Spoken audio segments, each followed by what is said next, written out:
Ako ang inyong Lolo Pael at ito ang aking kwento. Halos bagewang-gewang ang tricycle ni Dante habang binabagtas ang daan pauwi sa kanilang bahay. Ito ay dulot ng kanyang kalasingan at pag-inom ng gin kasama ang barkada niyang si Froilan. Medyo malaki-laki kasi ang kanilang kinita sa pamamasada dahil saktong uwian o bakasyon ng mga nagtatrabaho sa ibang lugar. Nagkasundo silang dumaan muna sa suki nila upang tumungga ng alak at kumain ng masarap na pulutan sa tindahan ni Aling Cora. Pareho silang tricycle driver sa kanilang baryo at magkasundo sa lahat ng kalokohan. Hindi iisang beses na muntik ng dumiretso at mahulog ang sasakyan niya sa palayan. Lalo pat katatapos lang halos ng malakas na ulan, madulas ang kalsada. Napangiti siya nang sa wakas ay nakita na niya ang kanilang bahay.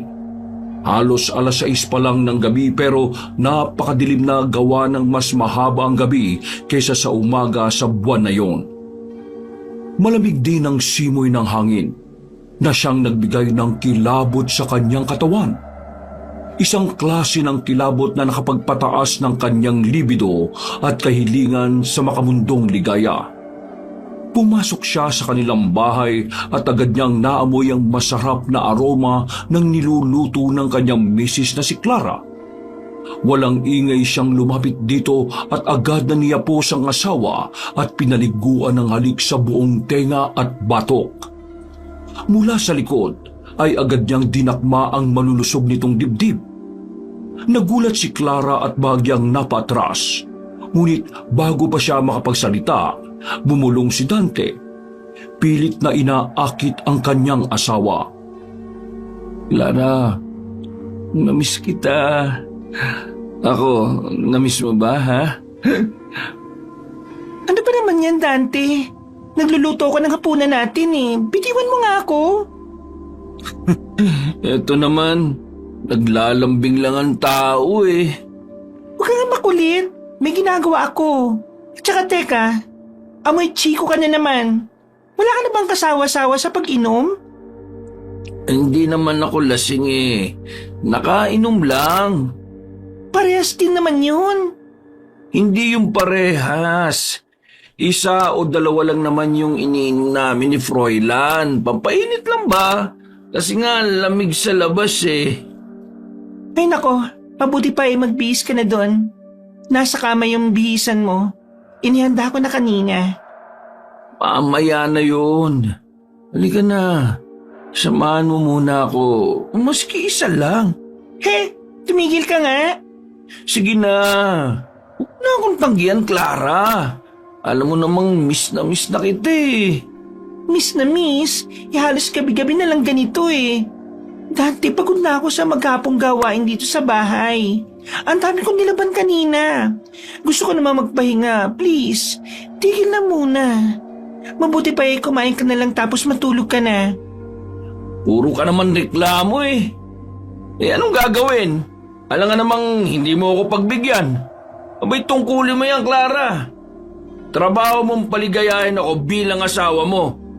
Hindi mo ba naiintindihan?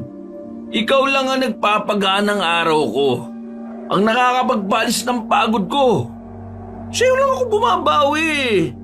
Sa akin bumabawi. Dante naman, sa araw-araw na lang. Ikaw na ang iniintindi ko. Pero minsan, kailangan mo rin naman akong intindihin. Intindihin? Ako ba bang hindi umiintindi? Eh araw-araw ako nagtatricycle para sa atin. Para sa bahay na to. Pero pag uwi ko, ikaw tong parang walang gana sa akin eh. Ano? Gusto mo bang mawala na lang ako ng gana sa'yo, ha, Clara? Hindi naman ganyan ang ibig kong sabihin eh. Ang gusto ko lang naman, huwag mo akong pilitin ngayong gabi. Pagod ako eh. Hindi ko may bibigay ang gusto mo. Mahirap pang intindihin yun. Ay nako, nakakainis naman oh. Trabaho ko na nga magdala ng pera dito sa bahay tapos ganyan na isusukli mo sa akin. Tatanggihan mo ako gayon na yan lang naman ang silbi mo dito eh. Buisit naman oh. Teka, anong sabi mo? Yan lang ang silbi ko sa iyo dito? Yan lang? Ay, bakit hindi ba? Huwag na tayong maglokohan. Asawa kita. Trabaho mo na paligayahin ako. Kung ayaw mong gawin ang tungkulin mo, ano bang silbi mo dito? Silbi? Dati hindi mo ba nakikita kung paano ako nagtatrabaho araw-araw dito sa bahay? Nilalaban ko ang mga damit mo. Niluluto ko ang pagkain mo. Inaasikaso ko lahat. Hindi ba tungkulin mo rin bilang asawa na bigyan ako ng respeto? Pero anong ginagawa mo? Pag umuwi ka, lagi kang lasing tapos pinapastos mo ako. Nagiging parauso mo lang ako eh. Tapos ako pa ngayon ang walang silbi. Drama na naman yan. Simpleng lambing lang naman kasi ang inihingi ko eh. Pambihira naman ang damot mo. Matamot. Gabi-gabi ka na nga pinagbibigyan dyan sa kailingan mo. Ako pa pang madamot. Ngayon ka lang naman tinanggihan na. Sobra ka na. O hindi kung ayaw mo, mabuti pa, maghanap na lang ako ng iba. Yung hindi maarte. Buwisit na buhay to, oh. Ganun ba, Dante? Sige, baka nga dapat maghanap ka na ng iba. Kasi mukhang hindi mo na ako kayang pahalagaan eh. Pero tandaan mo to, hindi mo ako basta-basta mapapalitan. Dahil kapag ginawa mo yun, magsisisi ka. Ay, huwag mo nga akong tinatakot ha. Wala kang karapatan magsalita ng ganyan sa akin. Ang totoo, Dante, hindi kita tinatakot. Nagbibigay lang ako ng babala. Alam mo, ang hirap mong mahalin minsan eh. Nakakapikon. Ay no, makaalis na nga. Sige, lumayas ka kung gusto mo. Hindi na muli pang nagsalita si Dante. Sa halip, napabuntong hininga na lang siya. Halatang nagtatampo at galit. Mabilis niyang dinampot ang kanyang tsinelas at walang paalam na lumabas ng bahay. Dismayado siya sa kanyang asawa at sa kung paano siya tanggihan ito. Pagkaupo sa tricycle, agad niyang pinaandar ito. Binomba niya ng binomba ang makina nito na tila sinasadya na ipakita sa asawa ang kanyang galit. Tila naman biglang nawala ang kanyang kalasingan pero hindi ang kanyang pagnanasa. Habang binabaybay ang maalikabok at madilim na daan, naisip niyang pumunta sa bayan. Ang plano niya ay maghanap ng isang babaeng mapagpaparausan. Kahit pa ito'y kailangang bayaran. Mas diniinan pa niya ang pag-ikot sa silinyador. Habang papalayo siya sa baryo, lalong tumindi ang kanyang nararamdamang init. Hindi para sa asawa, kundi para sa sino mang makakapagbigay sa kanya ng mabilis na ginhawa. Pagdating ni Dante sa bayan, agad niyang napansin ang kakaibang katahimikan sa paligid. Ang kalsadang kanina'y puno ng mga tao at sasakyan ay nagmistulang abandonado. Mangilan-ngilan na lang ang dumadaang sasakyan. Halos 1 kilometro pa ang layo niya kung saan nakalinya ang mga beer house na pwede niyang pagpilian ng babae. Sa di kalayuan ay may nakita siyang isang pamilyar na figura. Isang babae na nakatayo sa ilalim ng isang poste na may malamlam na ilaw. Napakunot ang kanyang noo habang pinagmamasdan nito. Pakiramdam niya ay kilala niya ang babae. Hininto niya ang tricycle malapit sa babae at lumapit. Ang babae ay dahan-dahang tumingin sa kanya. Nang magtama ang kanilang mga mata, biglang bumalik sa alaala ni Dante ang pamilyar na mukha. Natulala siya sa gulat nang makilala niya ito. Si Amara. Ito ay dati niyang kasintahan. Ang babaeng minsan ay minahal niya ng sobra. Pero iniwan na lang siya ng walang paalam. Walang nagbago kay Amara. Maganda pa rin ito tulad ng dati. Pero walang sigla ang kanyang mga mata. Malungkot, hindi tulad noon. Amara, ikaw ba talaga yan? Dante? Oo, ako nga. Tagal na natin hindi nagkita. O, anong ginagawa mo dito? Nag-aabang lang ako ng masasakyan pa uwi sa baryo natin.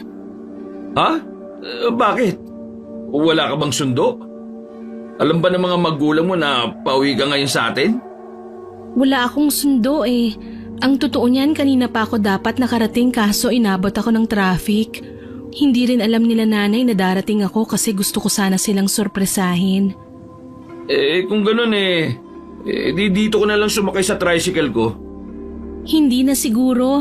Ayokong may storbo ka pa. Mukhang may iba ka pang pupuntahan eh. Ano ka ba? Hindi ka abala, no?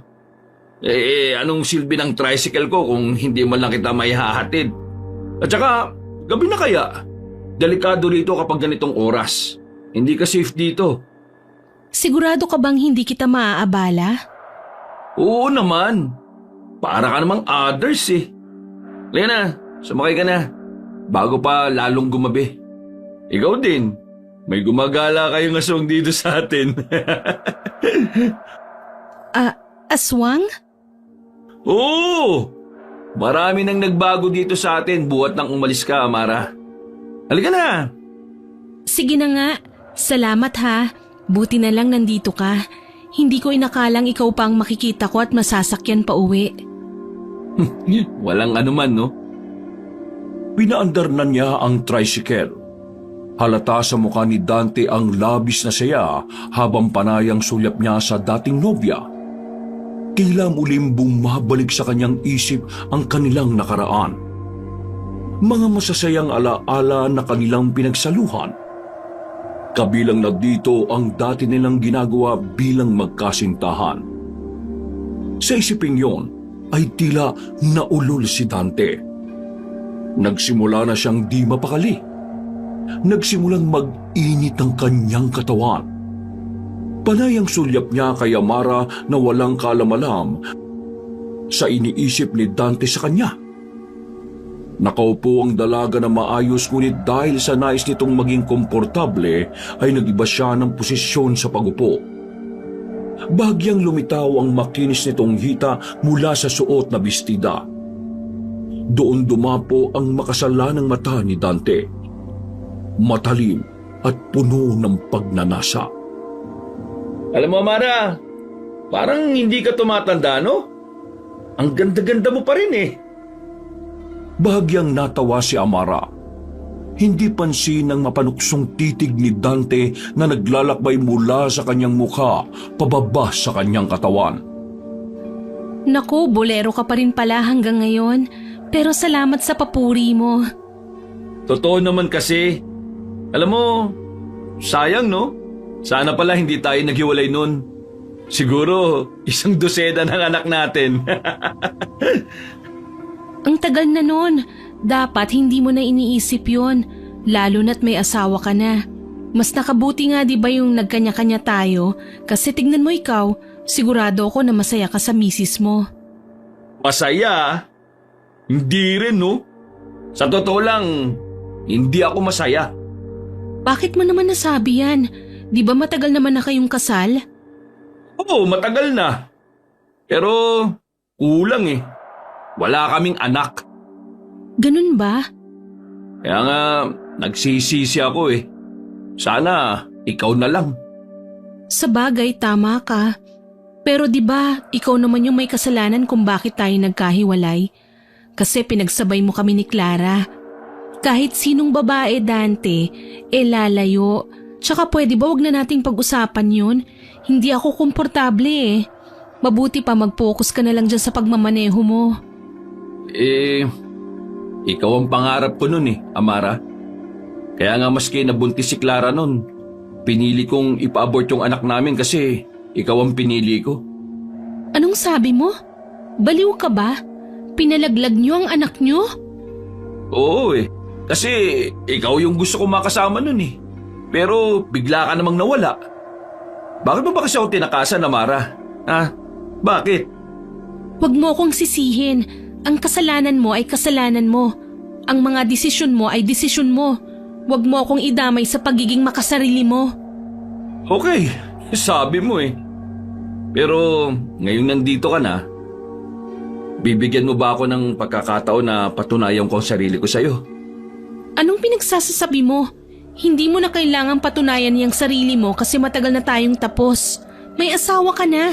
Huwag mo na nga akong idamay sa problema niyong dalawa. Ano naman ganyan? Ako pa rin naman to, no? Alam kong may nararamdaman ka pa rin sa akin. Hindi naman nawawala yun ng basta-basta, di ba? Lalo na ngayon. Tingnan mo, parang pinagtagpo tayo ulit ng tadhana. Magmaneho ka na nga lang. Tama ng usapang ito. Sumakay ako sa tricycle mo kasi gusto ko nang makauwi, hindi para makipagbalikan sa'yo. Tamara, wag mo nang pigilan ng sarili mo. Nagpapakipot ka pa kasi. Ang kapal ng mukha mo. Tumigil ka nga. Kung hindi pa kita kilala, baka isipin kong nababaliw ka na. Ayaw lang namang dalawa dito, Amara. Mahaba pa ang gabi. Pwede nating balikan at gawin yung mga ginagawa natin dati. Miss na kaya kita. Basta, walang makakaalam. Tayo lang. Sige na. Bitiwan mo nga yung hita ko, Dante. Ano ba? Ang bastos mo ah. Mabuti pa, ibaba mo na ako. Buisit ka? Ikaw naman. Dati gustong-gusto mo naman to eh. Sige na. Pagbigyan mo na ako, maski isang beses lang. Ang kapal ng mukha mo. Kung akala mo magpapagamit ako sa'yo, nagkakamali ka. Huwag mo akong hawakan. Huwag mo nang gawing mahirap to, no? Mas mag-i-enjoy ka kung hindi ka nalalaban. Habang pinipilit ni Amara na alisin ang kamay ni Dante sa kanyang hita, ang lalaki naman ay lalong nagiging mapangahas. Ang kanyang mga mata ay puno ng pagnanasa at tila wala na siyang pakialam sa galit at pagtutol ng dalaga. Bitiwan mo ako, Dante. Sabi ng tama na eh. Ibaba mo ako dito o sisigaw ako. Dahil sigurado na si Amara na may mangyayaring hindi maganda sa kanya, ay hindi na siya nagdadalawang isip na tatalon sana sa tricycle para makaligtas kay Dante. Pero naging mabilis ang kilos ng lalaki. Agad siya nitong nahawakan sa braso at tinila siya pabalik sa upuan. Subukan mo ulit gawin yan, ha? Hindi mo magugustuhan ang gagawin ko sa'yo at sa pamilya mo. Umupo ka dyan! Manahimik ka! Pinaharurot ni Dante ang kanyang tricycle at iniliko ito sa daan papunta sa irrigation at palayan sa kanilang barangay. Huminto ito sa may pinakamadilim na bahagi. Umalis siya sa motor at lumapit sa pintuan ng kanyang sidecar at pilit na hinila si Amara palabas. Nagpatuloy ang kanyang panggigipit. Ang dalaga ay nagpatuloy rin sa pagpiglas. Sinampal at tinulak niya si Dante sa abot ng kanyang makakaya. Parang awa mo na, Dante. Huwag mong gawin ito. Ihatid mo na ako sa amin. Huwag kang mag-alala. Kalilimutan ko na lang ang nangyaring ito. Hindi pwede. Kung gusto mo makauwi ng maayos, pagbigyan mo na ako. Maski isa lang. Nababaliw ka na. Bitiwan mo ako. Bitiwan mo ako. Ngunit tila bingi si Dante. Tuluyang nilamon ang kanyang makamundong pagnanasa. Hindi niya iniintindi ang pagmamakaawa ni Amara. Kung may natitira ka pang konsensya, tigilan mo na to. Hindi mo alam ang pinapasok mo. Hindi ka na nga. Ang dami mo pang satsat. Sige na, umat na. Hindi. Inilabas ni Dante ang palagi niyang dalang balisong at itinutok yon sa mukha ng dating nobya.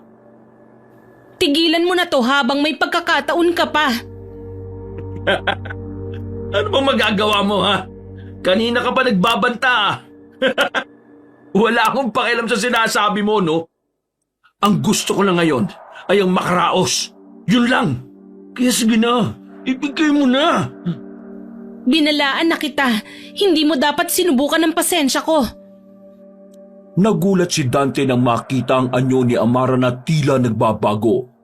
Ang maamong mukha nito ay unti-unting napalitan ng isang nakakatakot na anyo. Naging matalim ang kanyang mga mata. Ang kanyang makinis na balat ay naging magaspang at makapal. Naging matalas din ang kanyang mga ngipin at para itong nagkaroon ng mahaba at matatalim na pangil. Umalingasaw din ang mabawang amoy na parang nabubulok na laman loob ng hayop. Anong nangyayari? Amara, ano ka ba? Binalaan na kita, Dante. Hindi mo dapat sinubukan ang pasensya ko. Hindi mo dapat tinukso ang isang tulad ko. Hindi to totoo. Pagungot lang to. Gisingin niyo ako. Tulungan niyo ako. Di ka nananaginip. Gising ka, Dante. Gising na gising. Bigla niyang inabot si Dante gamit ang isang kamay. Ang mga kuko nito ay sumugat sa balat ng lalaki. Napasigaw si Dante sa sakit. Ngunit bago pa siya makapiglas, ay itinulak siya ni Amara pabalik sa lupa. Parawa mo na. Patawarin mo ako. Hindi ko na ulitin, promise. Pakiusap. Ngayon ka pa magmamakaawa? Huli na ang lahat, Dante. Wala nang kapatawaran para sa isang katulad mo. Isa kang halimaw. Aswang. Ang ingay mo naman, nakakarindi sa tenga. Umuwi na ako. Ano? Papakawalan kita? Hindi pwede. Hindi pa kasi ako naghahapunan at nagugutom na ako, Dante. Halimaw ka. Kung inaakala mo na mapapatay mo ako, nagkakamali ka. Aba, matapang ka rin pala hanggang ngayon. Humanda ka.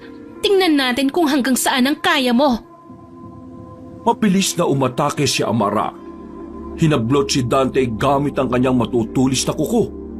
Pero hindi hinayaan ng lalaki na tuluyan siyang masaktan nito. Lumaban si Dante kay Amara.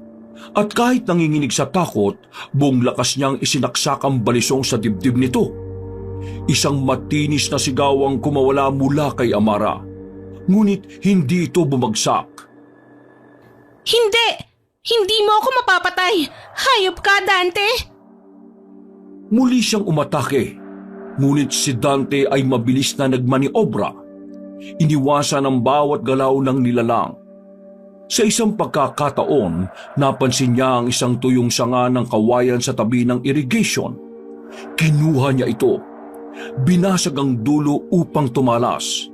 At buong lakas na inundayan si Amara sa likod. Napasigaw ng mas malakas ang nilalang. At nagkikikisay ito sa lupa. Ang anyo ni Amara ay unti-unting bumalik sa pagiging tao. Ngunit nanatiling may malay. Paano ka naging aswang, Amara? Bakit? Wala akong dapat na ipaliwanag sa'yo. Hayop ka. Muntikan mo pa ako maunahan. Papatayin kitang halimaw ka. Wag! Nakikiusap ako! Wag mo akong patayin! Para mo nang awa! Hindi kita pwedeng buhayin, Amara. Hindi pwede. Dahil alam kong maghihiganti ka. Mamatay ka na. Pagsisisihan mo ito, Dante. Hindi kita patatahimikin. Isinusumpa ko. Isinusumpa ko. Ilang beses niyang itinarak ang balisong sa iba't ibang parte ng katawan ng dalaga. Hindi niya tinigilan hanggang sa ito ay mawalan na ng hininga. Naging mabilis ang kanyang naging pagkilos. Kumuha siya ng sako sa kanyang tricycle at lumapit sa bangkay ni Amara. Pagkatapos siyang mailagay sa sako ito at malinis ang kanyang mga kalat, pinasibad na niya ang kanyang sasakyan pauwi. Pagdating niya sa kanilang bahay ay naabutan niyang nasa sala ang kanyang misis at nagtitiklop ng mga nilaban niyang mga damit. Gulat na gulat ito nang makita ang anyo ni Dante. Dante, anong ibig sabihin nito? Bakit may dugo ang damit mo? Bakit may mga sugat ka? Saan ka nagaling? Hayaan mo na. Hindi mo na kailangan malaman. Kailangan malaman? Asawa mo ako. Kailangan ko malaman. Dante, ano bang tinatago mo? Sagutin mo ako. Gusto mong malaman? Pwes, nakapatay ako. Anong ibig mo sabihin? Sino pinatay mo? Si Amara. Si Amara? Yung ex mo? Oo. Pero hindi ko sinasadya. Papunta sana ako sa bayan eh. para magpalipas ng oras sa beer house. Pero nakita ko siya na nag-aabang na masasakyan. Kaya isinakay ko na.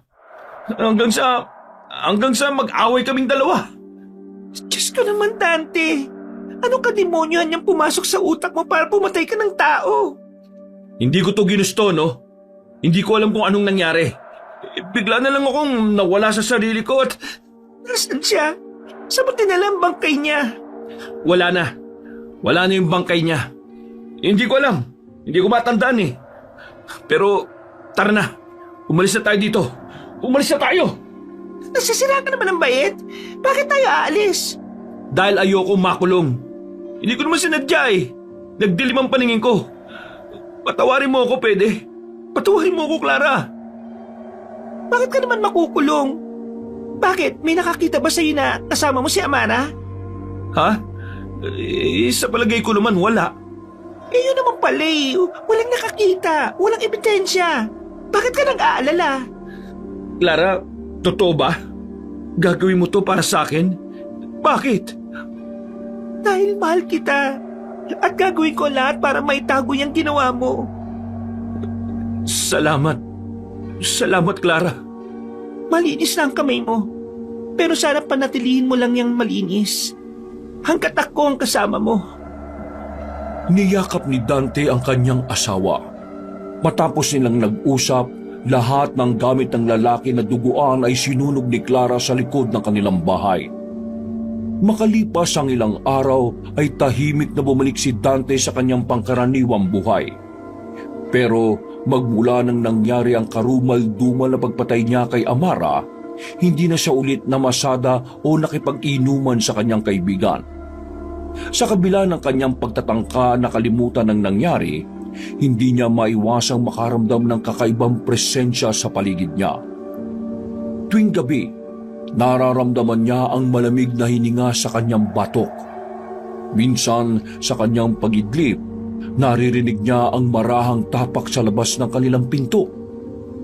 Dahan-dahan, tila may nilalang na ayaw magising siya. May isang tao na palaging paikot-ikot sa kanilang bakuran. May mga pagkakataon pa na habang nakahiga siya sa kama, may mahinang kaluskos sa ilalim ng kanyang higaan. Pinipilit niyang di pansinin at iniisip na daga o pusa lang ang nasa ilalim. Pero nang paulit-ulit itong lumilikha ng ingay at sumabay pa ang pag-angat ng kutsyon, ay napilitan siyang bumangon at silipin ito. Wala naman siyang nakita, ni anino ng kahit na anumang hayop sa ilalim ng kama. Ang hindi niya napansin ay yung sumabay na anino sa kanyang pagbangon. Nakatingin ito ng diretso sa kanya. Muli siyang naiga pero hindi na siya mapakali. Napakatahimik ng gabi. Ang misis niyang si Clara ay malalim ang tulog at di alintana ang kanyang mga galaw at likod sa kama. Pakiramdam niya ay may dalawang matang nagmamasid sa bawat kilos niya. Ang tunog ng orasan sa kanyang pandinig ay lalong lumalakas. Hindi niya alam kung anong nasa paligid niya pero alam niyang may kasama sila ni Clara. At sumuling pagpikit ng kanyang mga mata para matulog, naramdaman niyang may nakatayo sa paanan ng kanilang higaan. Hindi siya makagalaw. Tila napako ang kanyang katawan. Malamig na malamig ang simoy ng hanging tila siya niyayakap. Sa ilang beses na sinubukan niyang imulat ang kanyang mga mata, sa wakas ay nabuksan niya ito. Wala namang tao. Inisip niyang bangungot lang ang nangyari. Tumayo siya para kumuha ng tubig na maiinom. Ngunit pagtingin niya sa sahig ng kanilang kwarto, may mga bakas ng yapak na basa. Papasok ito at hindi palabas. Clara, gumising ka. May nakapasok sa bahay natin. Ngunit hindi man lang kumikilos ang kanyang asawa. Naging malakas pa ang paghilik nito at hindi niya magising. Pinagpapawisan ng malapot ang lalaki. Muli siyang tumingin sa sahig. Ang mga bakas ng yapak ay hindi ordinaryo. Malaki ang mga ito. Unti-unting gumapang ang takot sa kanyang dibdib. Tumayo siya at nagpa siyang mag-inspeksyon sa paligid. Sinundan niya kung saan nanggagaling ang mga bakas na yon. Lumabas siya ng kanilang silid. Dala ang maliit na lampara. Sa bawat takbang ay lumalalim ang kanyang kaba. Narating niya ang kanilang sala kung saan tila nagsimula ang mga yapak. Ngunit bigla siyang napatigil. Sa gilid ng kanyang mga mata, may gumalaw sa madilim na sulok ng sala. Ha? Sino ka? Magpakita ka! Sa halip na sagot, isang mahinang halakhak ang narinig niya. Mahina sa simula ngunit unti-unting lumalakas. Nakakatindig balahibo. Parang tumatagos sa kanyang kaluluwa. Nang itapat niya ang liwanag ng lampara sa direksyon ng tunog, nakita niya ito. Si Amara. Ngunit hindi na siya ang Amara na kilala niya. Ang mukha nito ay distorted na. Ang mga matay puro puti at ang ngiti mas malaki kesa sa dapat. Akala mo ba tapos na tayo, Dante? Hindi ka makakaligtas. Mabilis na umatras si Dante. Nabitiwan ng lampara na siyang nagpatay ng liwanag. Nabalot ng dilim ang buong bahay. Halos hindi na siya makahinga sa takot. Hindi! Patay ka na, Amara! Paano nabuhay ka ulit? Paano? Ngunit imbis na tumugon, naramdaman niya ang malamig na kamay na humawak sa kanyang leeg. Napasigaw siya habang pilit niyang inaabot ang kung anuman ang dumakma sa kanya. Ngunit wala naman siyang mahawakan. Pagbabayarin kita, Dante. Magbabayad ka sa ginawa mo sa akin. Isang malakas na halakhak ang bumalot sa dilim. At sa huling pagkakataon, naramdaman ni Dante ang isang matinding kirot sa kanyang dibdib. Sapat upang mawala na siya ng malay at bumagsak sa sahig. Tahimik ulit ang gabi. Ngunit ang mga yapak sa sahig ay unti-unting naglaho. Dante! Dante, gumising ka! Ano ba nangyayari sa'yo? Bakit ka nandito sa sahig? Clara? Nangyari? Bakit nandito ka? Si Amara! Si Amara nandito siya! Amara? Anong sinasabi mo? Patay na si Amara, hindi ba? Hindi ko naintindihan. Nandito siya kagabi. Pumasok siya sa bahay natin. Gusto niya akong gantihan. Dante, baka nananaginip ka lang. Hindi! Hindi yung panaginip. Nakita ko siya eh. Nadinig ko ang boses niya. Hinawakan niya pa nga ako eh. Gusto mo ba ipadoktor na kita? O di naman kaya ipaalbularyo? Madalas ka na yatang binabangungot eh. Hindi mo ko naintindihan eh. Hindi to simpleng bangungot. Gising na gising ako. Naramdaman ko siya. Yung galit niya. Totoo yung Clara. Baka guni-guni mo lang yun talaga. Wala na si Amara. Hindi na siya makakabalik. Posible siyang magbalik kasi isa siyang aswang eh. Oo, aswang si Amara. Isa siyang demonyo. Siguro, kailangan mo muna magpahinga. Bumangon ka na dyan at matulog ka ulit dun sa kwarto. Clara, maniwala ka naman sa akin. Totoo yung sinasabi ko. Isa siyang kampo ng demonyo. Tumahimik ka na. Kung meron mang demonyo dito, ikaw yun. Dahil isa kang mamamatay tao. Ayusin mo yung sarili mo. Ayusin mo. Hindi yan totoo. Tulungan mo ako, Clara. Baka bumalik siya eh. Kung babalik nga siya, ipagdarasal ko na lang na tulungan ka ng Diyos, Dante. Dahil kung totoo man ang sinasabi mo, hindi ko alam kung paano kita maililigtas. Natigil sa pag-uusap ang dalawa na makarinig ng katok sa pinto. Binuksan ito ni Clara at nakita niya si Froilan na may bitbit na supot ng chicharon at bote ng alak. Clara, nandiyan ba si Dante? Ang tagal ko nang hindi nakikita yung loko eh. Ano, Ayos lang ba siya? Ikaw pala. Halika, tuloy ka. Nandyan siya sa loob. Salamat ah. Pumasok ang lalaki sa sala at nakita niya ang kanyang kaibigan na tulala at parang may malalim na iniisip. Nahalata din niya ang bagyang pagpayat nito. Uy pre, ano na? Bakit hindi ka na lumalabas?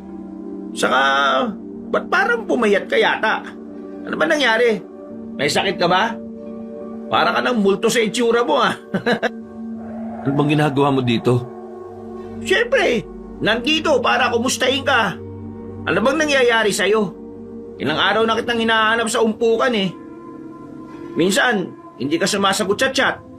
Parang nawala ka na lang bigla eh. Wala pre. Marami lang iniisip. Iniisip? Nakakapagtaka naman yata yan. Nag-iisip ka lang pumirmi ka na dito sa bahay mo? Nakakapanibago naman yata. Siguro, bis mo na ako, no? Ano? Labas tayo mamaya. May bagong bukas na... ha? Tumingin ito sa paligid bago muling ipinagpatuloy ang pagsasalita. Nakita niyang nasa kusina si Clara at nagtitimpla ng kape. May bagong bukas na biraw sa bayan. Puntahan natin. Panigurado, marami ang sariwang isda doon. Ano, game ka? Wala ako sa mood eh. Ha? Abay, wala sa mood. Eh di, kailangang ibalik natin ang mood mo. Kaya nga ako nandito eh. Tingnan mo, may dala akong pampagana. Ayoko niyan. Hindi ko kaya ngayon pre. Hindi mo kaya? Aba, parang hindi ikaw tutol ah. Dati nga, ikaw ang nagyayaya sa amin eh. Uy, ano ba pre? May problema ka ba? Sige na, para maibsan ang iniisip mo, mag-inuman tayo. Sabayan natin ng chicharon, pampatanggal stress. Pasensya na, ayaw ko talaga. Ibang problema to eh. Hindi to kaya ng alak. Aba, mukhang malalim nga yata yung problema mo ah.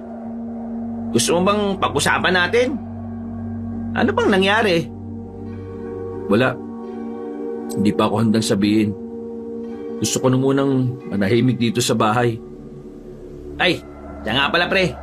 May nabalitaan ako. Ha? Ano yun? Si Amara, yung dati mong nobya. Ang sabi nila nawawala daw eh. Ano? Anong ibig mong sabihin nawawala? Ganito kasi, ayon sa chismis ilang araw na raw na hindi nagpaparamdam si Amara sa pamilya niya. Hindi sumasagot sa tawag o sa chat. Hindi rin daw nakarating sa kanila. Ang balita, dapat daw sosurpresahin niya yung mga magulang niya sa baryo nung nakaraang linggo. Pero hindi na siya dumating. Baka naman, busy lang yun. O baka nagbago ng plano. Hindi raw pre. Hindi naman daw ganun si Amara eh. Sabi ng mga magulang niya, madalas naman silang magkausap kahit nasa ibang lugar siya. Pero ngayon daw, kahit anong gawin nila, hindi nila mahanap kung saan. Tapos, ang masama pa nito, may nakakita daw sa kanya na nasa bayan. Kaso, hindi na isabay sa pag-uwi kasi puno na yung tricycle. Sigurado ba silang nakita nila si Amara? Oo nga daw. Sabi nila baka daw napahamak na siya eh. Baka chismis lang. Wag mo nang isipin yun. Uy, hindi to basta chismis lang Masama rin ang kutob ko dito. Kilala ko siya eh. Hindi niya gagawin yun. Hindi siya basta-basta mawawala na lang. Bakit? Hindi ba imposible yun? Ginawa na niya yung sa akin dati. Iiba naman yung sa inyo. At alam natin pareho kung ano ang dahilan kung bakit siya bigla na lang na di nagpakita sa'yo, Dante. Teka, sino yung narinig kong pinag-uusapan nyo? Si Amara? Pasensya ka na naikwento ko lang kay Dante yung chismis na kumakalat dito sa atin. Pasensya ka na, Clara Bakit ka naman namingi ng pasensya? Wala naman sa akin yun eh. Oh, eto. Magkape na muna kayong dalawa. Itabi mo na lang muna yung alak mo, no? at wala talaga sa kondisyon ng kaibigan mo. Ewan kung kailan niya makakabalik at sana huwag bumalik ang pagiging lasinggero niya. Ikaw naman, paminsan-minsan lang naman eh. Alam mo pre, mabuti pa. Tigilan na natin yung usapan tungkol kay Amara. Uy, bigla naman uminit ang ulo mo. May problema ba? Sinabi na ngang wala eh. Wala akong problema. Oo, sige. Relax. Ayos lang pre. Sige na. Pasensya na. Naikwento ko lang naman to kasi nag-aalala ako dun. Yung mga magulang niya kasi natatakot ako sa kanila eh. Ha? Natatakot? Bakit? Anong nakakatakot sa magulang niya? Basta, kung may masama mang mangyari kay Amara, tsak na malalaman din yun ng pamilya niya. At kung sakali man na napahamak siya sa daan, magiging delikado buhay niya. Kilala ko pamilya niya. Pamilya sila ng mga aswang. Aswang? Totoo ba yung sinasabi mo? Huwag kayong maingay ah. Dati kasi, nung bumisita dito yung lolo ko na taga Samar, nakita niya na hindi pangkaraniwang tao lang yung mga magulang ni Amara. Mabigat na paratang yan Pero sige, makikinig kami. Tayo lang naman ang nandito eh. Kasi yung lolo ko, may kakaiba siyang kakayahan. Sa isang tingin lang niya, kaya niyang malaman kung ang isang tao ay aswang o hindi. Kahit pa nasa malayo yung tao Yun nga nung nanggamot siya dito eh. May babaeng nagpatingin sa kanya dahil sa pananakit ng tiyan. Habang tinitingnan siya ni Lolo, napansin niya ang kakaibang anino na bumabalot sa katawan nito.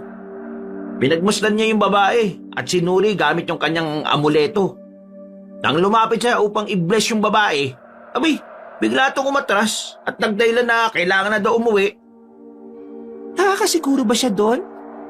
Sigurado siya doon. Kasi si Lolo, may hawak siyang agimat na tinatawag na pangkatap. Ito'y gawa sa bihirang halaman at ugat na may kakayahang magbigay sa kanya ng proteksyon laban sa anumang masasamang nilalang. Sinasabi na kapag inilalapit ito sa isang taong aswang ang agimat ay naglalabas ng mainit na enerhiya. At naramdaman yun ni Lolo nang lumapit sa kanya yung babae. Alam niyo ba kung sino yun?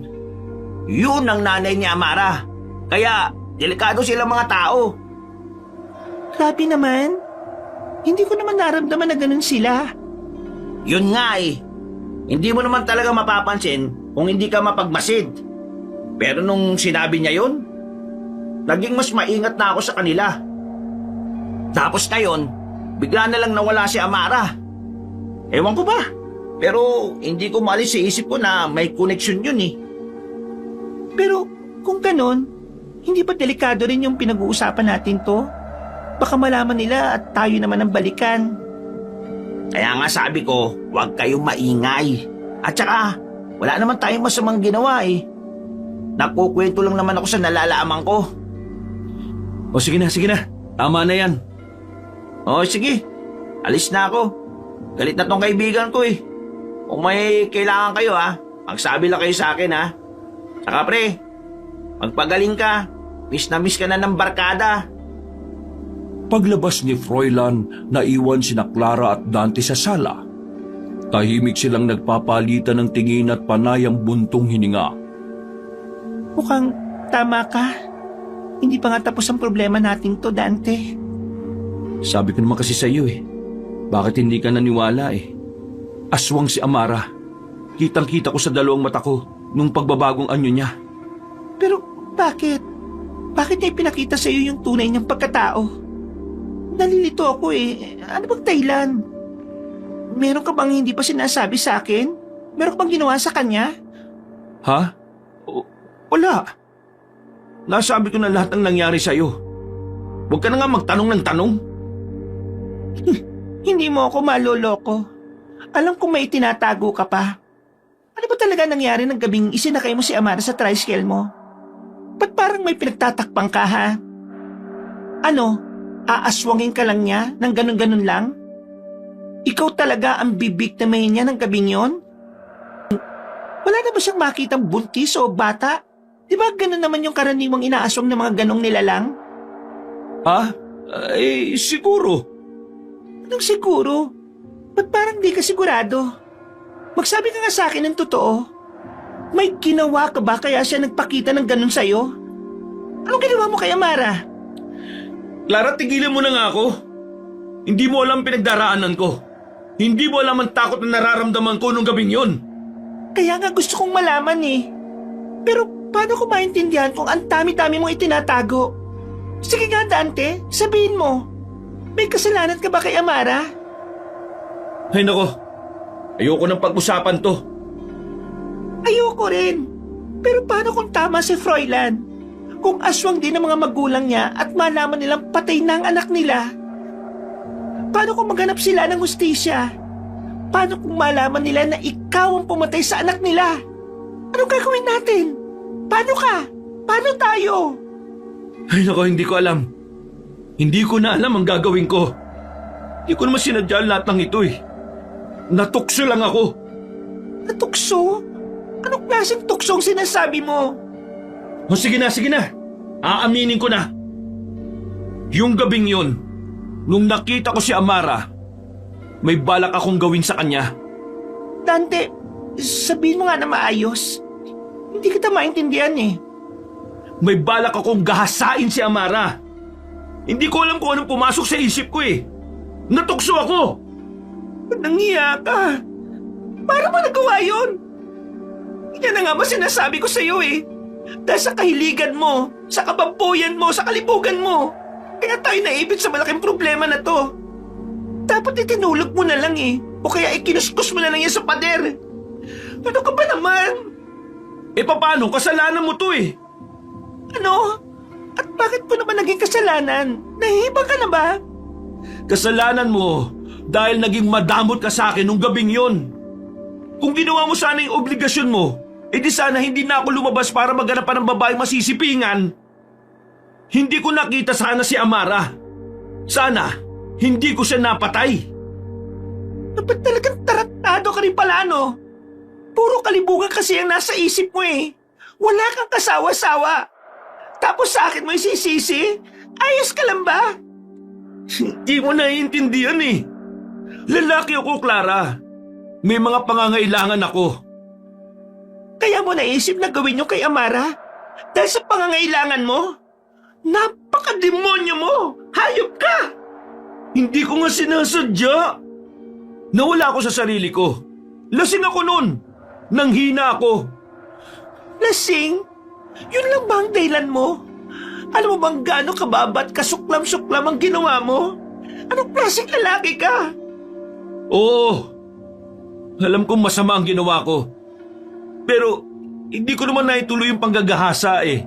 Kasi nagbago na nga siya ng anyo at naging halimaw nga siya. Halimaw ka rin! Oo, aswang siya. Pero anong tawag mo sa sarili mo? Tama na! Nangyari na eh. Wala na tayong magagawa. Tama ka. Wala ka nang magagawa. Pero maniwala ka sa akin, Dante. Darating ang araw na babalikan ka ng ginawa mo. At hindi ako sigurado kung kaya pa kitang ipagtanggol o pagtakpan sa araw na yon. Lumipas ang maraming araw at mas lalong naging usap-usapan sa baryo ang pagkawala ni Amara. May mga lumitaw na ring testigo na nagsasabing totoong nakita nila ang dalaga sa bayan at nag-aabang ng kanyang masasakyan. May isang bagong saksi na nagsabing nakita umano niya si Amara na sumakay ng isang tricycle noong gabing nawala ito. Ngunit walang makapagbigay ng malinaw na detalye kung kanino ang tricycle na yon. Si Dante, sa kabila ng kanyang pag-iwas sa mga tao, ay unti-unting nakakaramdam na parang sumisikip ang kanyang mundo. Ang bawat usapan tungkol kay Amara ay tila isang pako na unti-unting bumabaon sa kanyang dibdib. Hindi siya mapakali sa araw-araw. Laging iniisip na baka mabunyag ang kanyang ginawa. Subalit, hindi lamang ang pagkawala ni Amara ang bumabagabag kay Dante.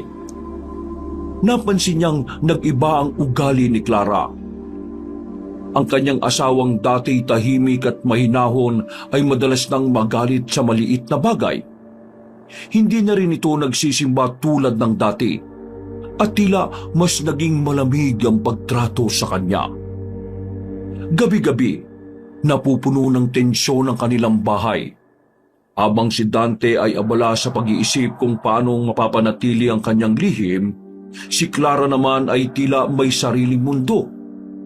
Madalas siyang nakatitig sa kawalan o kaya'y nagmamasid ng malalim kay Dante. Isang gabi ay nagkaroon ng matinding away ang mag-asawa. Pinili na lamang ni Dante na umalis dala ang kanyang tricycle. Wala siyang alam na puntahan ng gabing yon dahil wala na rin naman siyang balak na mamasada. Natatakot kasi siya dahil sa tuwing naiisip niya ang mga nangyari ng gabing yon ay parang pakiramdam niya na naroon lang sa kanyang tabi si Amara. Nagmamasid at naghihintay ng pagkakataon na makapaghiganti. Dahil doon ay biglang pumasok sa isip niya na puntahan ang kinatatakutan niyang lugar. May kung anong bumubulong sa kanya na bumalik doon. Habang binabagtas niya ang makitid na kalsada patungo sa lugar kung saan niya pinatay si Amara, ay panay ang mura niya. Minsa'y napapasigaw pa siya na tigilan na siya ng babae. Sumisigaw siya na sana'y manahimik na ang kanyang kaluluwa. Nang marating niya ang lugar, ay may naramdaman siyang biglang pagbugso ng hangin. Pero hindi naman gumagalaw ang mga dahon ng mga puno at palay sa paligid. Bumaba si Dante sa kanyang tricycle. Sa pag-apak niya sa lupa, parang may kung anong puwersa ang inihila siya pababa sa irigasyon. Nilabanan niya yun at sinubukang pakalmahin ang kanyang sarili. Mabilis ang tibok ng kanyang puso na parang anumang oras ay bigla na lang sasabog. Bigla siyang napatigil. Sa gilid ng kanyang mga mata, may gumalaw. Nang lumingon siya, nakita niya ang isang babae sa di kalayuan. Isang babae na mahaba ang buhok pero di kita ang muka. Naramdaman niya ang pagtaas ng kanyang balahibo sa katawan. Gusto niyang umiwas, pero hindi siya makagalaw. Papalapit ang babae. Ganun na lamang ang sigaw niya nang makilala ito. Si Amara. Pulang-pula ang kanyang mga mata. Ang mga labi ay nakangisi. Nababalutan ng matatalim ng ngipin at tila gutom na gutom. Ang kanyang balat ay kulay abo. Matutulis rin ang kanyang mga kuko na tila kayang-kayang gumutay ng laman. Dante, na-miss mo ba ako? Hindi! Patay ka na! Bakit ka ba bumabalik? Ano bang gusto mo? Hustisya. Bakit mo ko pinatay, Dante? Bakit? Hindi ko sinasadya. Patawarin mo ko, Amara. Hindi sinasadya? Natakot lang ako. Hindi ko alam ang gagawin. Hindi ko ginusto ang nangyari. Hindi mo ginusto pero ginawa mo. Ang dugo ko ay nasa kamay mo. Ang kaluluwa ko hindi makahanap ng kapayapaan dahil sa'yo. Pakiusap, tama na. Itigil mo na to. Sisingilin kita. Babawiin ko ang lahat sa'yo. Pati mga mahal mo sa buhay. Lahat sila kukunin ko sa'yo. Huwag mo idamay si Clara dito. Bakit? Naaawa ka ba sa kanya? Gagawin ko lahat. Kung gusto mo, ako na lang. Sige, ako na lang ang patayin mo para matapos na to. Huwag mo lang gagalawin si Clara. Hindi ako bumalik para magbigay ng tawad. Nandito ako para maghigante at sisiguraduhin kung mararamdaman mo ang lahat ng sakit na naranasan ko. Amara, tama na! Patawarin mo na ako! Hindi ko na kaya mabuhay ng ganito! Tumawa ng malakas si Amara at unti-unting nawala sa hangin.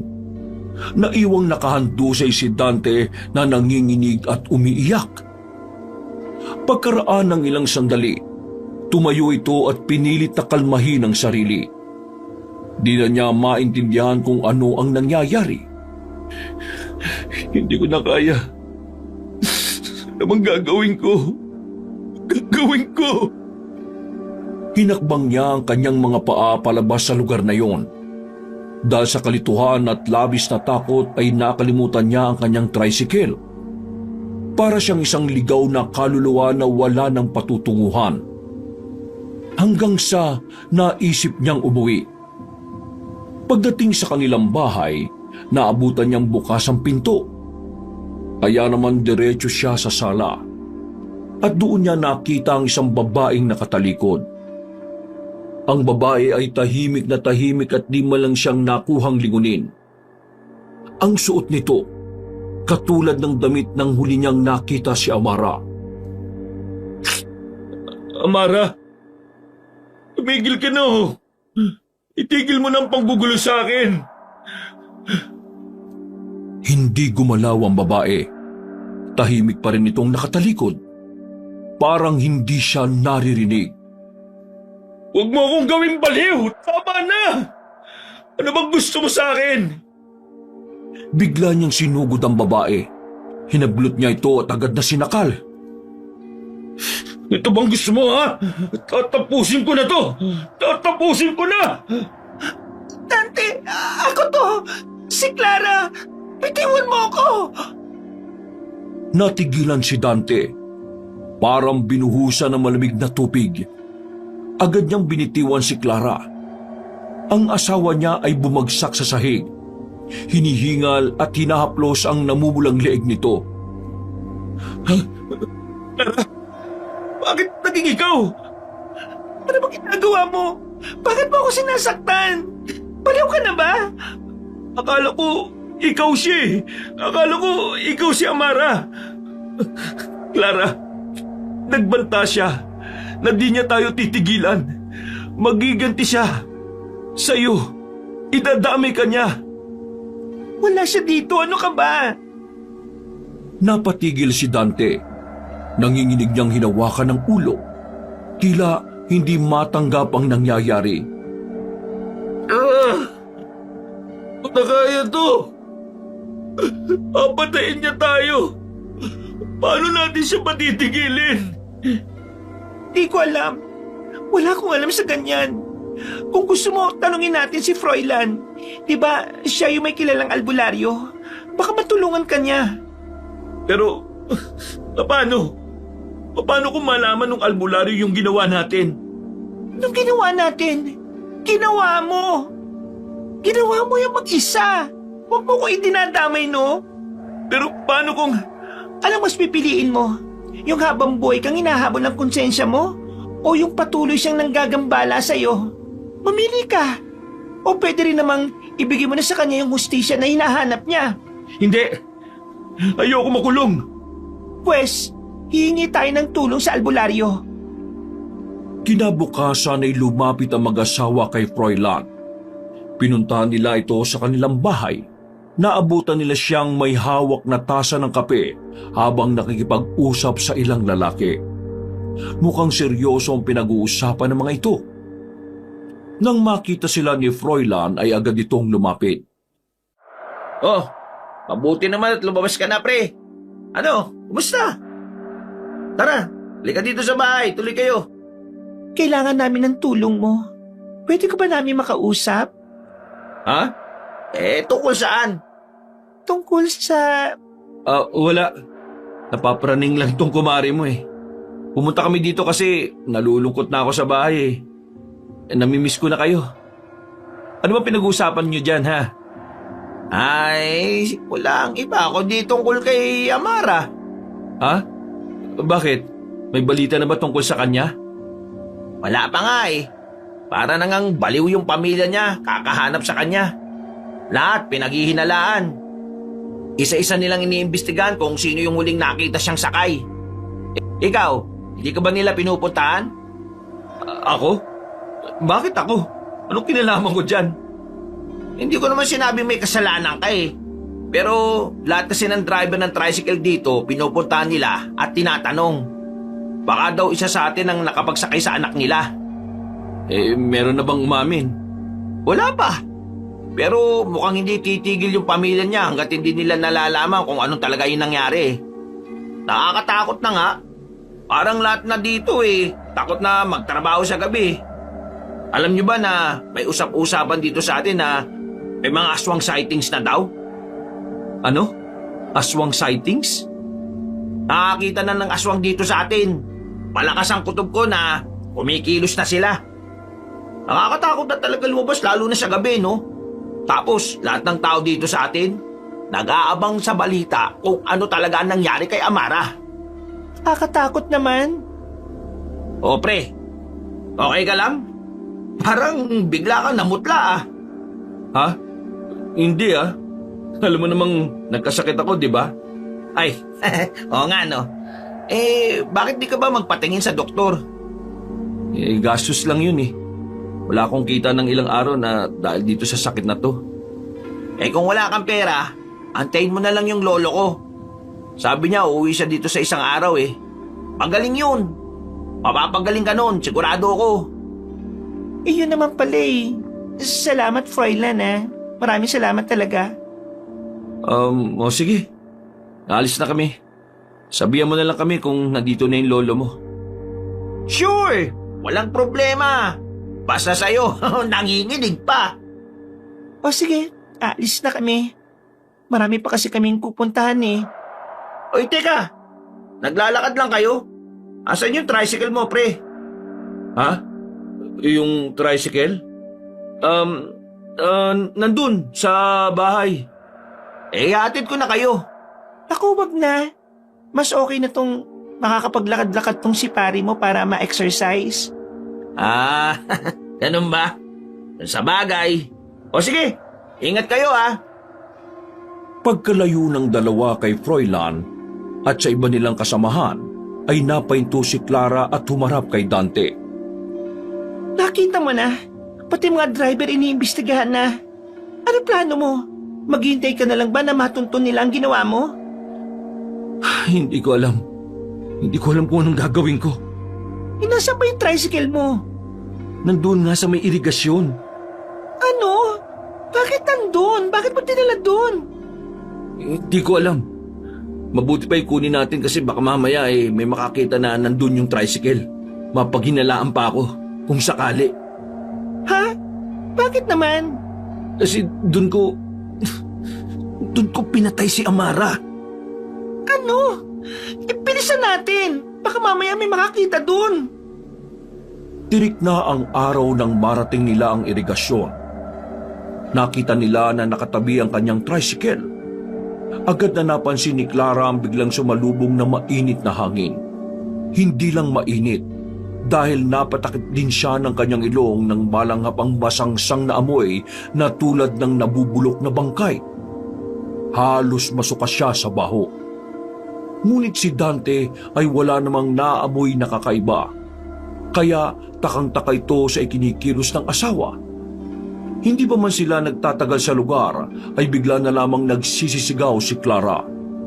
Nagsasalita siya ng banyagang wika na may kakaibang tono. Sa tingin ni Dante, parang nagkaroon ng kakaibang ekspresyon sa mukha ang asawa. Tila lumaki ng bagya ang mga mata nito at pumila sa kanyang mga labi ang nakakatakot na ngiti. Ano bang nangyayari sa iyo? Nababaliw ka na ba? Mabuti pa umalis na tayo dito. Tara na, sumakay na tayo sa tricycle. Nilapitan niya ang asawa, pero bago siya tuluyang makalapit ay bigla na lang itong nanghina at nawalan ng malay. Agad niya itong isinakay sa kanyang tricycle. Pinatakbo niya ang kanyang sasakyan. Ngunit habang bumabiyahe sila, muntik na silang madisgrasya nang makita niya ang pamilyar na eksena sa loob. Ang maputi at makinis na hita ni Amara. Diba ito ang gusto mo? Diba gusto mo ito? Halimaw ka! Ikaw na naman! Ako nga. Akala mo ba makakatakas ka? Hindi! Tama na! Tapos na to Tapos na? Hindi pa tayo nagsisimula. Ipinagpatuloy niya ang kanyang pagmamaneho, ngunit sa muli niyang paglingon ay nakita niya si Clara na wala pa ring malay. Sinubukan niyang ituon ng buong atensyon na lang sa kalsada dahil pakiramdam niya ay niloloko lamang siya ng kanyang imahinasyon. Pero ganun na lamang ang pangingilabot niya nang makita na may nakaupo sa loob ng tricycle sa tabi ni Clara. Mismo ba ako, Dante? Biglang napapreno si Dante. Halos bumaliktad ang tricycle sa biglang pagtigil.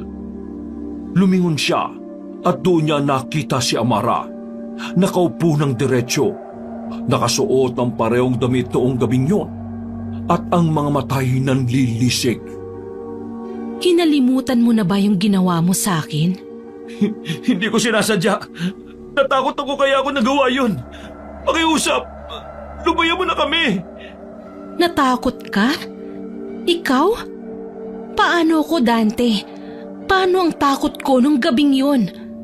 Hindi mo ba akalain na kaya kong bumalik? Amara, patawarin mo na ako. Gagawin ko ang lahat. Tigilan mo lang kami ni Clara. Tumawa ng malakas si Amara. Ngunit ang tunog nito ay parang hindi galing sa tao. Malalim, masakit sa tenga, at puno ng galit. Biglang hinawakan ni Amara ang mukha ni Dante.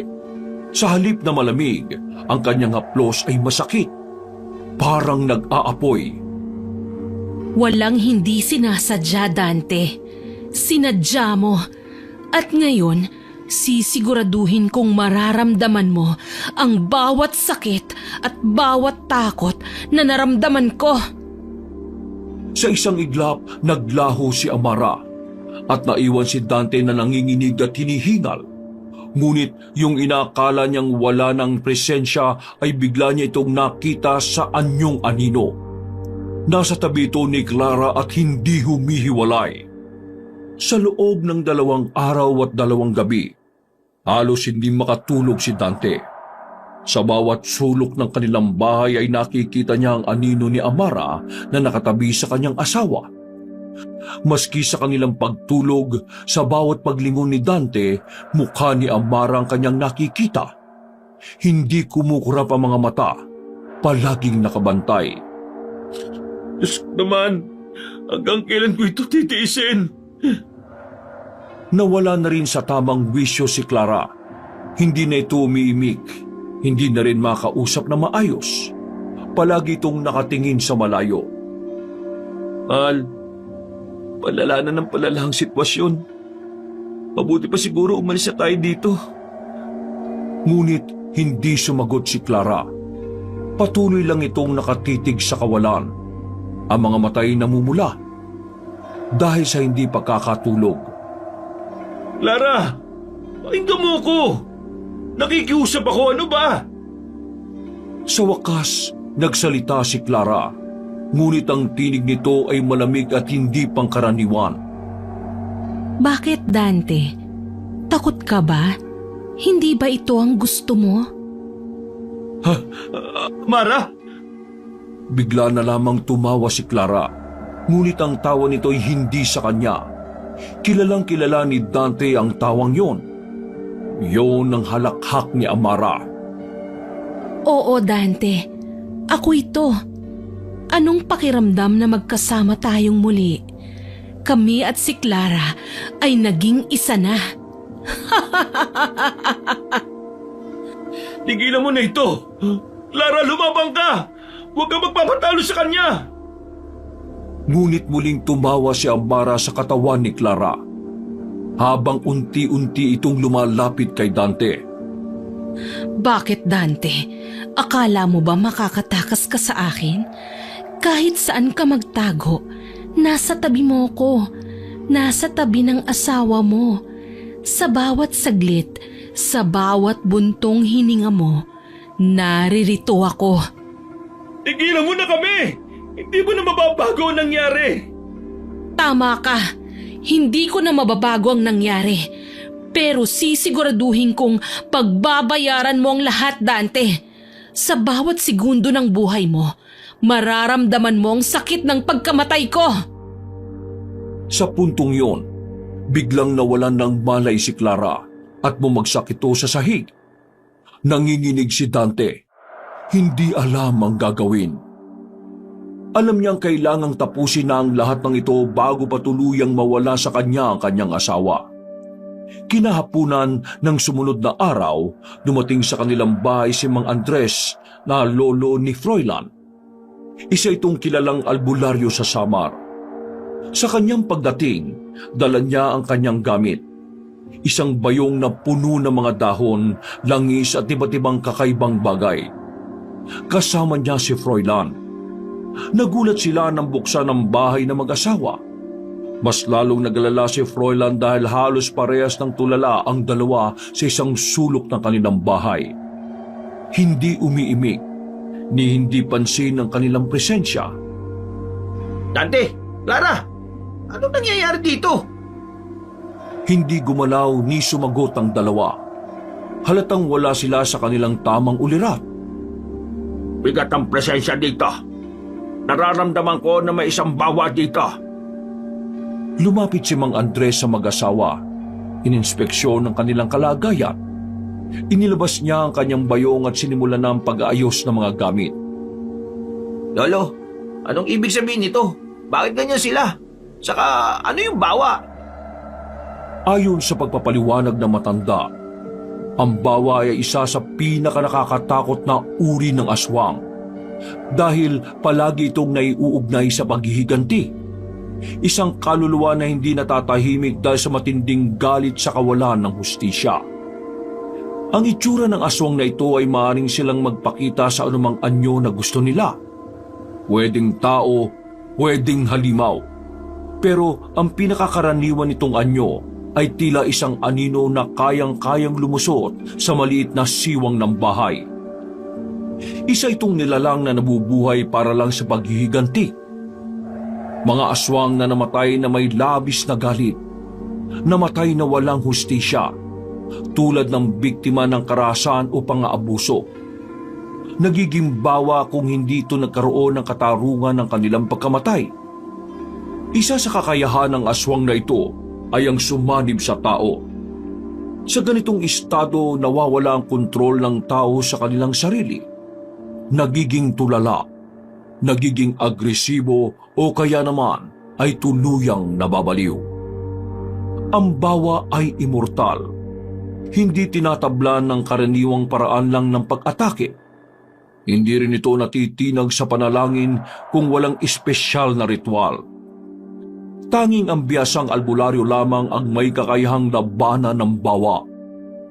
Kinakailangan ng espesyal na ritual upang patahimikin ito.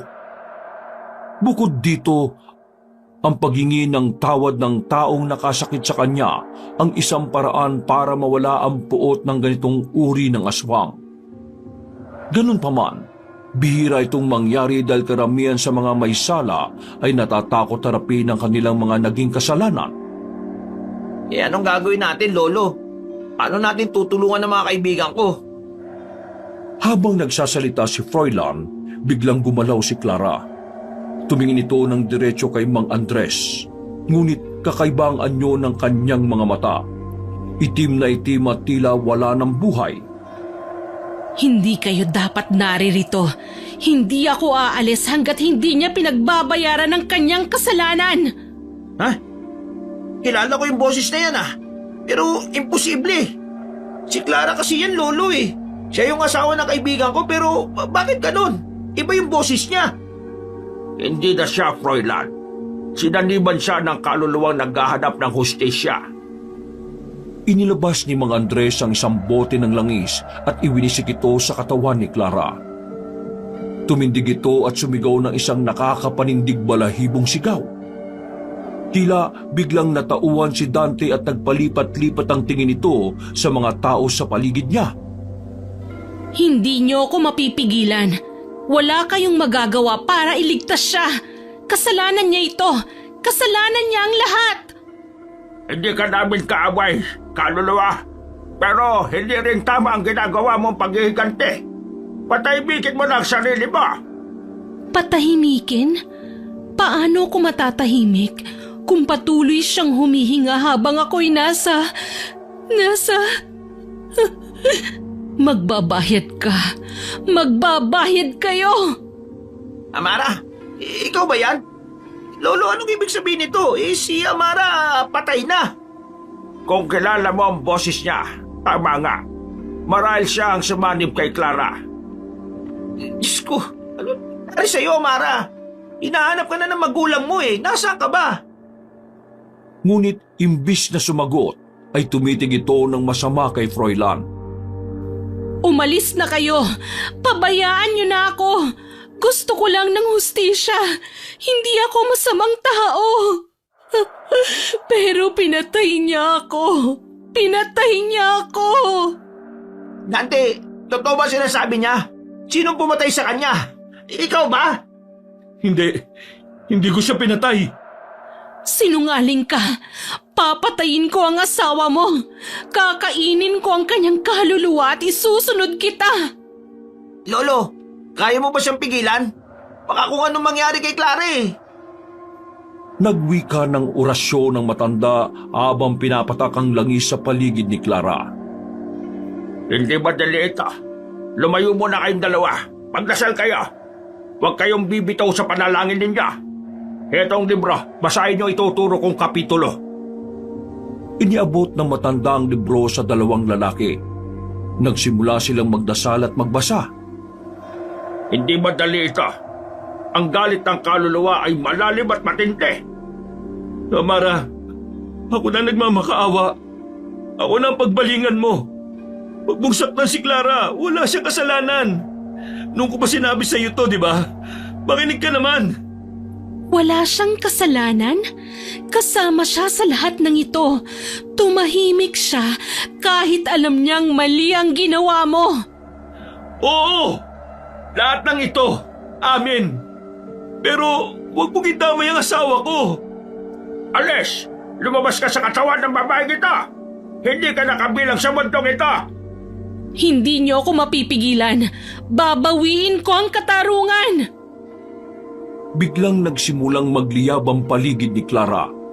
Ang kanyang katawan ay nanginig at nagsimula itong magsalita ng makasabay na tinig. Isang tinig ni Clara at isa pang malalim na galit na boses ni Amara. Ipinagpatuloy na matanda ang pagbigkas ng isang makapangyarihang orasyon at ang pagwisik ng langis. Wala ka ng puwang sa mundong ito! Kaluluwa ng puot! Sa ngalan ng dakilang may kapal, pinapalayas kita! Umalis ka na sa katawan ng babaeng ito! Ngayon din! Biglang napuno ng nakakabiging sigaw ang paligid at nagsimulang mangisay si Clara. Ang kanyang katawan ay gumagalaw ng tila labas sa sariling kontrol. Hindi mo ako mapapalayas, tanda. Ang galit ko ay mas malakas kesa sa iyong dasal. Hindi mo ako kayang pigilan. Sa pangalan ng mga banal at sa lakas ng katotohanan, binabawi ko ang iyong kapangyarihan! Itigil mo yan! Hindi mo ako kaya. Mas malakas ang kapangyarihan ko sa'yo. Kung ayaw mong madamay sa galit ko, umalis na kayo. Magbabayad ang may sala! Amara, hindi ikaw ang hubok. Hindi ikaw ang dapat na maggawad ng hustisya. Lubayan mo na ang katawan ni Clara! Kinuha ni Mang Andres ang kanyang krus sa bag at tinawakan niya ito ng mahigpit. Itinapal ito sa noo ni Clara. Biglang bumagsak si Clara sa sahig. Tahimik ang lahat. Biglang humagulgol si Dante. Umalis na siya, pero hindi ko may papangako na tuluyan siyang mawawala. Pwede pa siyang bumalik ng mas malakas. Clara, mahal, asawa ko. Bumukas sa mga mata ni Clara, ngunit normal na muli ang mga ito. Nagmasid siya sa paligid, litong-lito. Dante, anong nangyari? Wala ka bang maalala sa mga nangyari? Bakit? Ano bang nangyari? Hindi ko kayo maintindihan. Tulad ng sabi ko kanina, hindi tayo pwedeng magpakampante dahil hindi patuloy ang nabibigyan ng hustisya ang aswang na bawa. Hindi siya matatahimik. Ano pong kailangan natin gawin?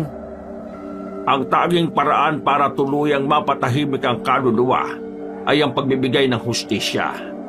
Dante, oras na para harapin mo ang ginawa mo. Tumayo si Mang Andres, mariing tumingin kay Dante. Dante, kailangan mo nang umamin sa ginawa mo. ilabas mo na ang sikreto. Kung hindi, hindi lang buhay niyo ang pwedeng mawala kapag talagang kumilos na ang bawa. Kakainin niya maging ang kaluluwa niyo. Wala kayong takas. Si Dante napaluhod, umiyak at nanginig. Alam niyang wala na siyang ibang pagpipilian. Ayoko na. Hindi ko na kaya. Ama na. Ano bang ibig mo sabihin, Dante? Anong tama na? Kailangan mo na magsalita. Walang lihim na hindi nabubunyag. At hanggat hindi nabubunyag ang lihim, hindi siya matatahimik. Dante! Oo. Ako ang may kasalanan. Ako ang dahilan kung bakit siya nandito. Ha? Anong ibig mo sabihin, pre? Ano bang ginawa mo? Si Amara. Pinatay ko siya. Pinatay ko si Amara. Ha? Hindi totoo yan, di ba? Ano ba? Nagbibiro ka ba? Totoo, pre. Totoo. Ha? Paano? Bakit mo nagawa yun? Hayop ka naman, pre. Ibinalita ko pa naman sa'yo yung paghahanap sa kanya tapos ikaw pala yung dahilan ng pagkawala niya? Napakasama mo naman. Bakit? Hindi ko maintindihan eh. Natukso ko, pre. May masama akong balak nung gabing yon. Pero hindi niya ako pinagbigyan eh. Nagalit siya kaya hindi ko na napigilan ng sarili ko. Nawalan ako ng kontrol. Lalo na nung nagbago yung pagkatao niya. Nakakatakot na anyo ang nasa harapan ko. Isa siyang demonyo, pre. Isang halimaw. Ikaw ang demonyo. Walang niya ka. Ayop ka. Pinatay mo siya dahil sa kakatihan mo. Di yan katanggap-tanggap, no? At ngayon, idadamay mo pa kami dyan sa kasalanan mo. Sana pala. Sana hindi na lang namin kayo tinulungan. Wala akong magawa, pre. Hindi ko alam ang gagawin ko noon. Narinig mo ba yung sinasabi mo? Dapat, nung umpisa pa lang, dapat sumuko ka na. Hindi ka na sana nagpanggap pa na ayos lang ang lahat, na inosente ka. At ikaw naman, Clara, sana hindi mo kinusinti ang asawa mo. Anong kailangan kong gawin? Harapin ang katotohanan, Dante. Harapin ang galit ng kaluluwa ni Amara at ibigay ang hustisya na dapat ay matagal nang naibigay. Hindi ko magagawa yun. Paano kung malaman ng mga magulang ni Amara? Paano kung habulin nila ako? Patayin nila ako? Hindi ko hayaang mangyari yun.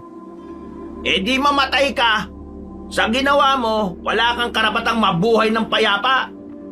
Alam mo bang halos pabaliw yung pamilya ni Amara kakahanap sa kanya? Kahit ganoon sila, wala silang inagrabyadong tao dito sa atin. Hindi ako susuko, pre. Hindi ko hayaang makulong ako. Wala kayong alam eh. Hindi nyo alam ang pakiramdam na makita ang isang nilalang na hindi na tao. Isang halimaw na kayang pumatay ng isang iglap. Kung hindi ko siya naunahan, baka ako napatay niya eh. Ikaw ang totoong halimaw dito, Dante. Sinungaling ka. Kahit anong sabihin mo, wala ka nang malulusutan. Ang kasalanan ay kasalanan.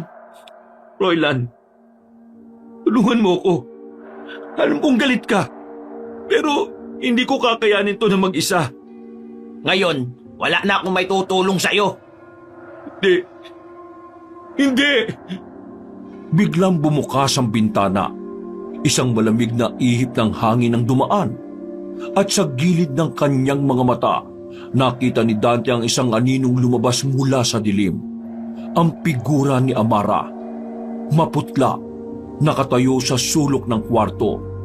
Ang kanyang pulang mata ay nakatuon kay Dante. Amara? Walang tao dyan, Dante. Ano pa pinagsasabi mo? Nariyan siya. Nariyan siya, yan oh.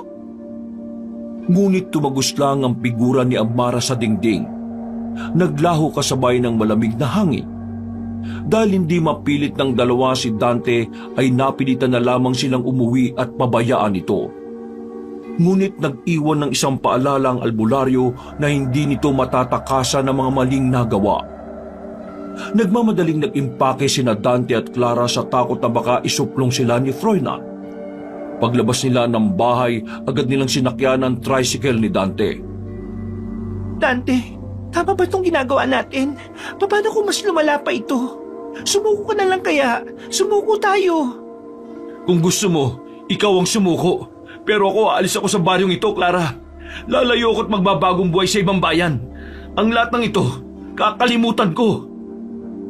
Habang tinatahak nila ang daan palabas ng baryo, ay nakarinig sila ng kakaibang tunog mula sa tricycle. Ano yun? Hindi ko alam. Biglang huminto ang tricycle. Paulit-ulit na in-start ni Dante ang makina. Pero ayaw nitong umandar. Ano ka ba? Ano bang problema nito? Habang sinusubukan ni Dante na paandarin ang tricycle, biglang umuga ang sasakyan. Hindi pa man nakikita ni Dante kung ano ang dahilan noon, ay nakita niyang muli ang pamilyar na aninong nakatabi kay Clara. Hindi to pwede. Na-miss mo ba ako, Dante? Huwag kang matakot. Ako lang ito. At may kasama ako. Clara, patawarin mo ako. Iiwan kita dito. Patawarin mo ako. Bumaba ang lalaki sa kanyang tricycle at tumakbo. Dahil sa kalituhan, ang napasok niyang daan ay papunta sa may irigasyon. Huli na nang mapagtanto niya yon. Nakarinig siya ng malalakas na ungol.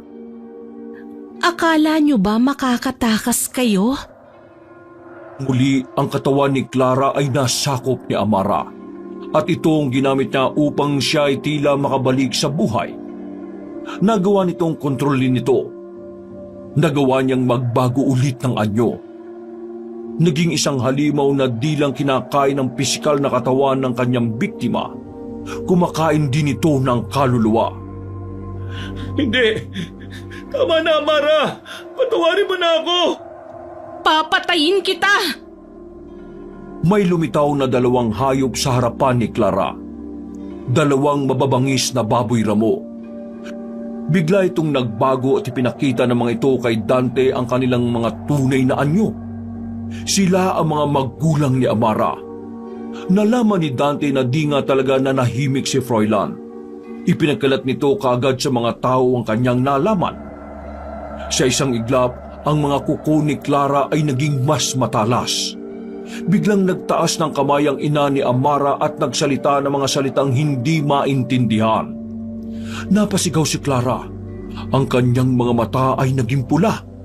At ang kanyang katawan ay gumalaw na parang isang manika na kontrolado ng iba.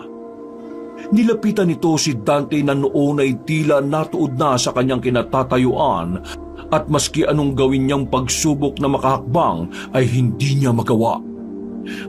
Huwag, Clara! Subukan mong lumaban! Labanan mo yan si Amara! Huwag kang magpasakop sa kanya!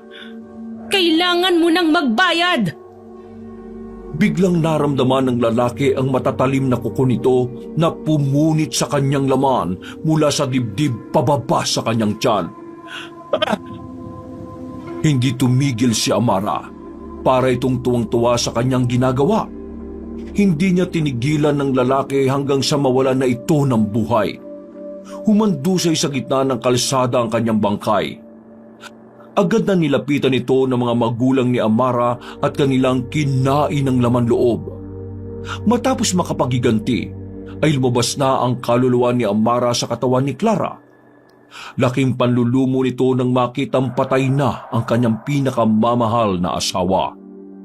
Dahan-dahan niyang nilapitan ito at niyakap ang malamig nitong katawan. Hindi siya makapaniwala ang lalaking minsan niyang binahal at pinagsilbihan ay wala ng buhay. Umiyak siya ng walang humpay. Nang makita niyang naroon pa mga magulang ni Amara, ay nagsimula siyang humiling. Patayin niyo na rin ako! Patayin niyo na rin ako! Kinabukasan, ang buong baryo ay nagising sa balita na yumanig sa kanilang tahimik na pamumuhay. 3 bangkay ang natagpuan sa may irigasyon. Ang mag-asawang sina Dante at Clara at ang naaagnas na bangkay ni Amara na nasa loob ng sako, nakatali at pinapabigatan ng malaking bato. Isang grupo ng mga magsasaka ang nakakita sa sako nang biglang bumaba ang tubig sa irigasyon dahil sa pagkasira ng daluyan. Sa unay, inakala nilang sako lamang ng basura. Ngunit nang ito'y kanilang buksan, bumungad ang bangkay ni Amara. Halos hindi na makilala dahil sa pagkabulok nito. Sa wakas, ang kaluluwa ni Amara ay tila nakamit na ang hustisya. Kahit pa ito'y nagdulot ng karumal-dumal na wakas sa mag-asawang Dante at Clara. Dito natin masasabi na ang gawang masama ay hindi maaaring magtagumpay. Bagamat aswang si Amara, ito ay hindi gumagawa ng masama. Kaya sa nangyari sa kanya, nararapat lamang na makamit niya ang hustisya. Wakas!